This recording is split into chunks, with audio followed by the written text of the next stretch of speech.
احنا نحمد الله أن السلاح عندهم. يا ربي لك الحمد أن السلاح عندهم. أما كون كان السلاح عند السلفية يذبحوا جميع المسلمين عن آخرهم.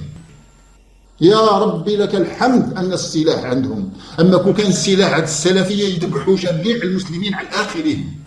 الحمد لله أن السلاح عند أمريكا وعند روسيا وعند هذا. الحمد لله أن السلاح ليس عند المسلمين. أما كون كان السلاح عند المسلمين يصفيوا المسلمين هما الأولين. الحمد لله أن السلاح عند أمريكا وعند روسيا وعند هذا. الحمد لله أن السلاح ليس عند المسلمين.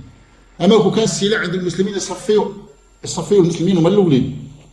الله وضع السلاح عند هاد الناس لأن على الأقل بعقولهم وناضجين ناضجين، ماشي بحال هاد الوحوش الذين يذبحون الناس ويقولون الله أكبر. لا شيء فينا يشبه الناس، لا نظراتنا ولا كلامنا ولا تصرفاتنا ولا صدقنا ولا إخلاصنا لا شيء. نحن عالة على العالم الآن، نحن المسلمين الآن عالة على العالم، عالة على العالم. لا يجب أن يختفوا. لا شيء فينا يشبه الناس، يجب أن يختفوا. يجب أن يختفوا. أظن أن الدواب أحسن منهم.